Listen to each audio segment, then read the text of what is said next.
तो जैसा कि आपको पता है कि जो बिजनेस स्ट्रेटजी के लेवल हैं, लेवल ऑफ स्ट्रेटेजिक मैनेजमेंट, वो 3 लेवल हैं। Corporate level strategy, business level strategy और फंक्शनल लेवल स्ट्रेटजी। तो कॉर्पोरेट लेवल पे स्ट्रेटजी बनाई जाती है, यानी कि जितने भी अलग अलग बिजनेस रन कर रहे हैं किसी भी ऑर्गेनाइजेशन के, तो जब उस सभी बिजनेस को फोकस करके जो है स्ट्रेटजी बनाई जाती है, तो उसको हम कहते हैं कॉर्पोरेट लेवल स्ट्रेटजी। वहीं पे जब बिजनेस लेवल पे अलग अलग बिजनेस अपने अपनी स्ट्रेटजी बनाते हैं अपने बिजनेस के लिए, तो उसको बिजनेस लेवल स्ट्रेटजी कहते हैं। वहीं पे जो पर्टिकुलर बिजनेस में अलग अलग डिपार्टमेंट होते हैं, वो डिपार्टमेंट वाले अपने लिए स्ट्रेटजी बनाते हैं, मार्केटिंग वाले अपना, अकाउंटिंग वाले अपना, एचआर वाले डिपार्टमेंट अपना जो बना रहे हैं स्ट्रेटजी, तो उसको हम कहते हैं फंक्शनल लेवल स्ट्रेटजी। जैसे कि आप एग्जांपल के तौर पे देखिए, पेप्सिको इनकॉर्पोरेशन है, तो पेप्सिको की अलग अलग चीज़ें हैं, जैसे पेप्सिको अमेरिका बेवरेज है, पेप्सिको अमेरिकन फूड्स है, पेप्सिको इंटरनेशनल है।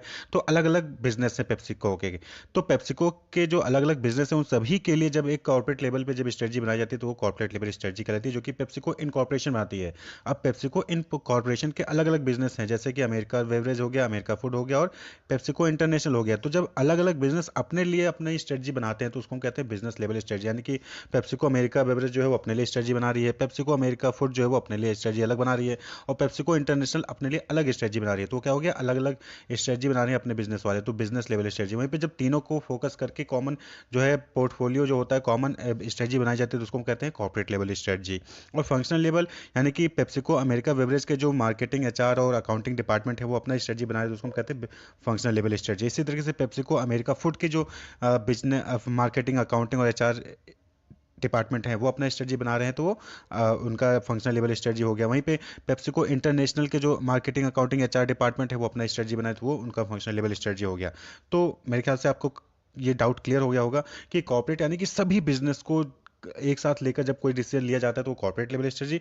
अलग अलग बिजनेस के लिए जब डिसीजन लिया जाता है, तो वो बिजनेस लेवल स्ट्रेटजी। वहीं पे जो हर बिजनेस के जो डिपार्टमेंट होते हैं, उस डिपार्टमेंट लेवल पे जो स्ट्रेटजी बनाई जाती है, वो क्या होती है, फंक्शनल लेवल स्ट्रेटजी कहलाती है। तो अब कॉर्पोरेट लेवल स्ट्रेटजी में कुछ स्ट्रेटजीज होती हैं जो कि बिजनेस ऑर्गेनाइजेशन फॉलो करती हैं, जैसे कि ये 3 इंपॉर्टेंट स्ट्रेटजी हैं: stability strategy, expansion strategy, retrenchment strategy, और चौथा है कॉम्बिनेशन ऑफ एबव स्ट्रेटजी, यानी कि तीनों के कॉम्बिनेशन को यूज करके स्ट्रेटजी बनाती है। तो कॉर्पोरेट लेवल पे ये स्ट्रेटजी ली जाती हैं: स्टेबिलिटी, एक्सपेंशन, रिट्रेंचमेंट। इन्हीं को आगे हमको चल के पूरा डिस्कस करना है। वहीं पे बिजनेस लेवल पे 3 स्ट्रेटजी होती है: cost leadership strategy, differentiation strategy और फोकस स्ट्रेटजी। ये तीनों स्ट्रेटजी जो है कहाँ पे ली जाती है, बिजनेस लेवल पे जो है स्ट्रेटजीज ली जाती हैं। वहीं पे फंक्शनल लेवल पे आप देखेंगे production strategy, HR strategy, finance strategy, marketing strategy, R and D strategy, अलग अलग जो है डिपार्टमेंट होते हैं, वो अपने अपने स्ट्रेटजी बनाते हैं, तो वो फंक्शनल लेवल स्ट्रेटजी हो गया।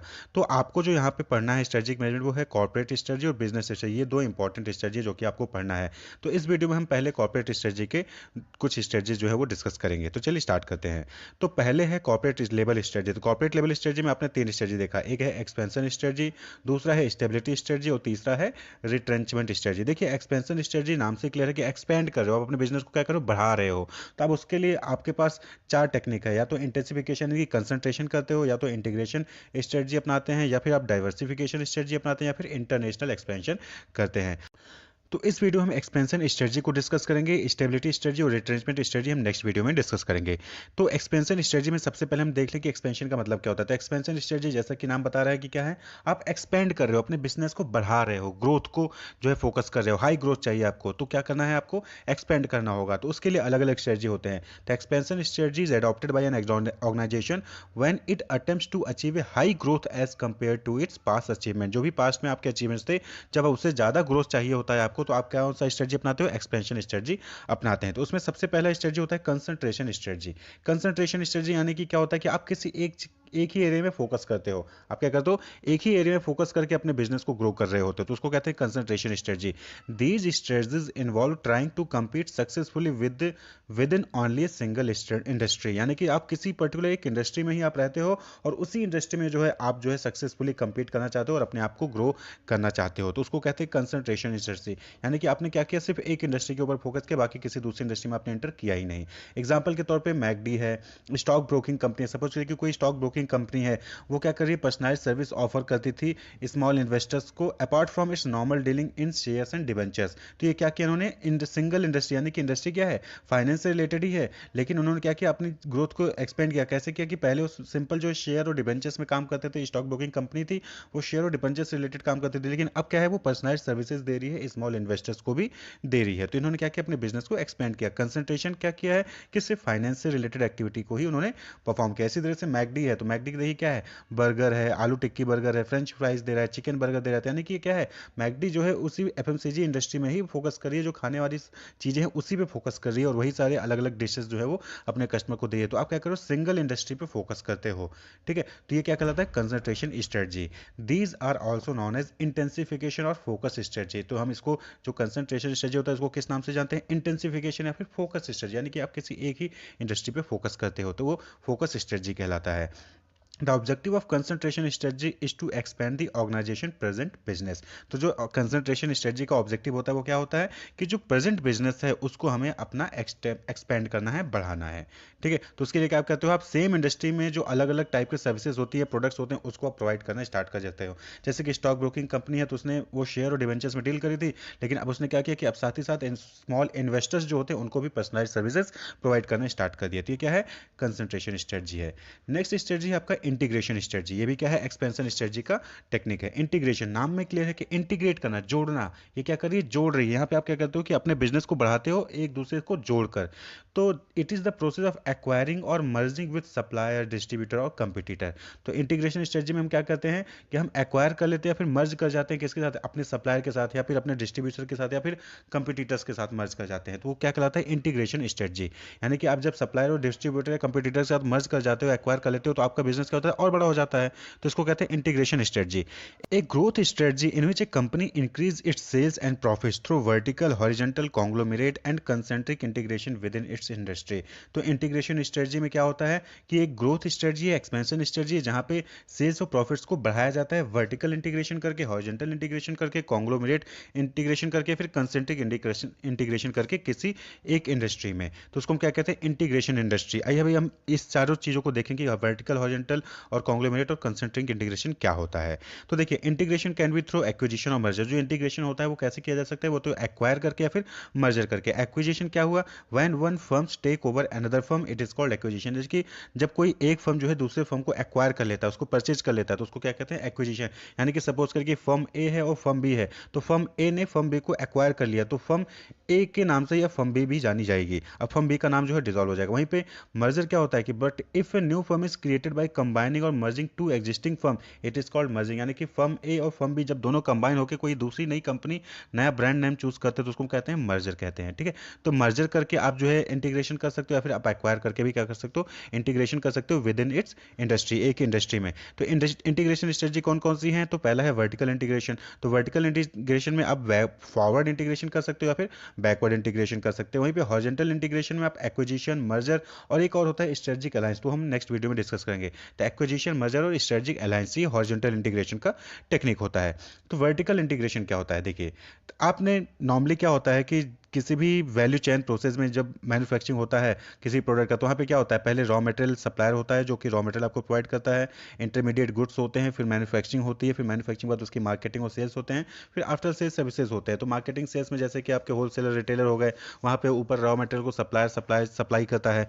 तो जब आप क्या करते हो, ये क्या हो गया, वर्टिकल हो गया, वर्टिकल ऑर्डर हो गया, रॉ मटेरियल से लेकर आफ्टर सेल्स सर्विसेज तक। तो जब आप इंटीग्रेशन करते हो किसके साथ, अब सपोज करके आप मैन्युफैक्चरिंग कंपनी है, आप जो है होलसेलर के साथ या रिटेलर्स के साथ जो है आप क्या कर रहे हो, जो मार्केटिंग और सेलिंग की एक्टिविटीज परफॉर्म कर रहे हैं या फिर आफ्टर सेल सर्विसेज प्रोवाइड करते हैं, आप जो है उनके साथ इंटीग्रेशन कर ले रहे हो, उनके साथ क्या कर रहे हो, उनको एक्वायर कर ले हो फिर या उनको मर्ज कर ले रहे हो। तो इस टाइप के इंटीग्रेशन को क्या कहते हैं, फॉरवर्ड इंटीग्रेशन। यानी कि अपने आगे वालों को आप जो है इंटीग्रेट कर रहे हो। आप मैन्युफैक्चर हो, आप प्रोडक्ट बना के किसको दोगे, होलसेलर को, होलसेल से रिटेलर को, रिटेलर जो है आफ्टर सेल सर्विसेज प्रोवाइड कराता है, और क्या कहते हैं मार्केटिंग सेलिंग के डिफरेंट डिफरेंट कंपनी होती है जो मार्केटिंग और सेलिंग एक्टिविटीज परफॉर्म करती है। तो आपने उनके साथ इंटीग्रेट कर लिया, फिर उनको एक्वायर कर लिया। तो इस टाइप के इंटीग्रेशन को कहते हैं फॉरवर्ड इंटीग्रेशन। वहीं पे बैकवर्ड इंटीग्रेशन क्या हो जाएगा, जस्ट अपोजिट। आप पीछे वाले से इंटीग्रेशन करें, यानी कि जो आपको सप्लायर कर रहा है रॉ मटेरियल या फिर इंटरमीडिएट गुड्स आपको प्रोवाइड करा रहा है, तो आप उसको जो है एक्वायर कर ले या फिर उसको जो है उसके साथ मर्ज हो जा रहे हो, तो उसको क्या कहते हैं, बैकवर्ड इंटीग्रेशन। आप मैन्युफैक्चर हो, आप अपने ऊपर वाले से मर्ज कर रहे हो तो बैकवर्ड इंटीग्रेशन, आप अपने आगे वाले से मर्ज कर रहे हो तो फॉरवर्ड इंटीग्रेशन कहलाता है।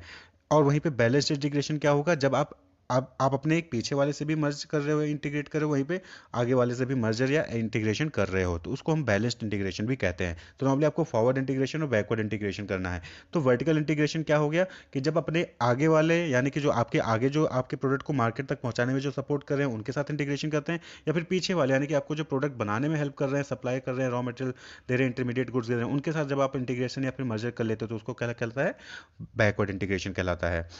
तो ये वर्टिकल इंटीग्रेशन हो गया। वहीं पे हॉरिजॉन्टल इंटीग्रेशन क्या हो जाएगा, तो देखिए वर्टिकल इंटीग्रेशन तो आप समझ गए कि आप रिटेलर, होलसेलर या डिस्ट्रीब्यूटर या सप्लायर या कमोडिटी प्रोड्यूसर के साथ जब हम इंटीग्रेशन करते हैं तो वो वर्टिकल इंटीग्रेशन कहलाता है। वहीं पे जब मैन्युफैक्चर किसी दूसरे मैन्युफैक्चर के साथ इंटीग्रेशन करता है या फिर मर्जर करता है तो वो क्या कहलाता है, हॉरिजॉन्टल इंटीग्रेशन कहलाता है। ठीक है, ये देखिए हॉरिजॉन्टल इंटीग्रेशन है, तो मैन्युफैक्चर क्या कर रहा है, ए है तो ए मैन्युफैक्चर है वो बी के साथ और सी के साथ इंटीग्रेशन कर ले रहा है या फिर मर्जर कर ले रहा है या एक्वायर कर ले रहा है, तो वो क्या हो जाएगा, हॉरिजॉन्टल इंटीग्रेशन कहलाता है। याद रखिए यहाँ पे क्या है, सेम इंडस्ट्री में हो रहा है। इंटीग्रेशन क्या होता है, सेम इंडस्ट्री में होता है, यानी कि एक जूता बनाने वाली फैक्ट्री है, वो दूसरे जूता बनाने वाली फैक्ट्री को एक्वायर कर ले रही है, फिर मर्ज हो जा रही है उसके साथ, तो उसको कहते हैं हॉरिजॉन्टल इंटीग्रेशन। आपको समझ में आ गया कि वर्टिकल इंटीग्रेशन क्या होता है और हॉरिजॉन्टल इंटीग्रेशन क्या होता है। अब नेक्स्ट टॉपिक है आपका कि डाइवर्सिफिकेशन स्ट्रेटजीज क्या हैं। डाइवर्सिफिकेशन यानी कि आप अपने बिजनेस को डाइवर्सिफाई कर रहे हो यानी फैला रहे हो।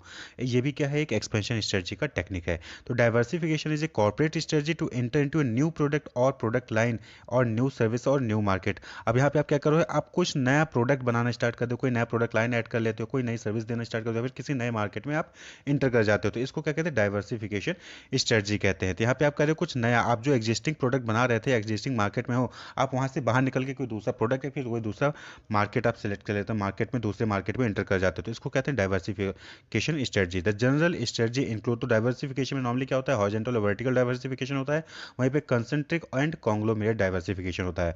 तो हॉरिजॉन्टल और वर्टिकल डाइवर्सिफिकेशन सेम है, जैसे कि आपने हॉरिजॉन्टल और integration, horizontal and vertical integration देखा। यहाँ पे हम देखेंगे कंसेंट्रिक एंड कॉन्ग्लोमेरेट डाइवर्सिफिकेशन क्या होता है। तो each strategy focus on a specific method of diversification, तो ये जो भी स्ट्रेटजी है वो किस पे फोकस करता है, डाइवर्सिफिकेशन पे। One of the four main growth strategy defined by Igor Ansoff in the Ansoff matrix. तो एंसॉफ मैट्रिक्स जो कि आइगर एंसॉफ ने बनाया था, उसमें से एक स्ट्रेटजी है डाइवर्सिफिकेशन स्ट्रेटजी, जो कि ये आपके सामने है। तो यहाँ पे कंसेंट्रिक और कॉन्ग्लोमेरेट डाइवर्सिफिकेशन यहाँ पे डिस्कस करेंगे। तो एंसॉफ मैट्रिक्स भी हम डिस्कस करेंगे, वो नेक्स्ट वीडियो में आएगा, वो आपके नेक्स्ट यूनिट में है। तो कॉन्सेंट्रिक और कॉन्ग्लोमेरेट डाइवर्सिफिकेशन क्या होता है, तो देखिए कंसेंट्रिक डाइवर्सिफिकेशन, डाइवर्सिफिकेशन आप समझ गए हैं कि जब अपने अपने बिजनेस को आप डाइवर्सिफाई करते हैं, नहीं फैला रहे हैं, यानी कि आप नए नए चीज़ें, नए नए मार्केट में जा रहे हैं, नए नए प्रोडक्ट्स और बनाना स्टार्ट कर देते हैं, तो डाइवर्सिफिकेशन हो जाता है। तो कंसेंट्रिक डाइवर्सिफिकेशन का मतलब क्या हो गया, रिलेटेड, यानी कि जब आप कोई सेम प्रोडक्ट जो आप अभी बना रहे हो, जो अभी आप जिस मार्केट में हो, या फिर जो भी टेक्नोलॉजी है, जो भी प्रोडक्ट आप दे रहे हो, उससे मिलता जुलता ही मार्केट में आप चाहे इंटर करते हो, फिर उससे मिलता जुलता ही प्रोडक्ट आप बनाना स्टार्ट करते हो, तो उस टाइप के डाइवर्सिफिकेशन को हम कहते हैं concentric diversification. Concentric diversification occur when a company enters a new market with a new product that is technologically similar to their current product, यानी कि टेक्निकली जो उनका करंट प्रोडक्ट होता है उससे वो सिमिलर होता है, लेकिन कुछ ना कुछ नया मार्केट होता है, कुछ ना कुछ उसमें नया प्रोडक्ट होता है, तो उसको हम कहते हैं concentric diversification. And therefore are able to gain some advantage by leveraging things like industry experience, technical know how and sometimes even manufacturing process already in place. तो कंसेंट्रिक डाइवर्सिफिकेशन का ये फायदा हो जाता है उनको कि उनके पास ऑलरेडी नॉलेज होती है उसके इंडस्ट्री के बारे में, उसके टेक्निकल नॉलेज के बारे में, मैन्युफैक्चरिंग प्रोसेस के बारे में। तो इसीलिए जब कंसेंट्रिक डाइवर्सिफिकेशन होता है तो इसमें क्या है कि कहीं ना कहीं ये रिस्क इसमें कम होता है। तो concentric diversification can be beneficial if sales are declining for one product, as loss in revenue can be offset by a rise in sales of other product। तो concentric diversification में फायदा होता है कि अगर आपका कोई जो प्रोडक्ट अभी करंटली है, अगर उसमें कहीं लॉस हो रहा है तो आप उसको रिकवर कर सकते हो दूसरे के प्रॉफिट से।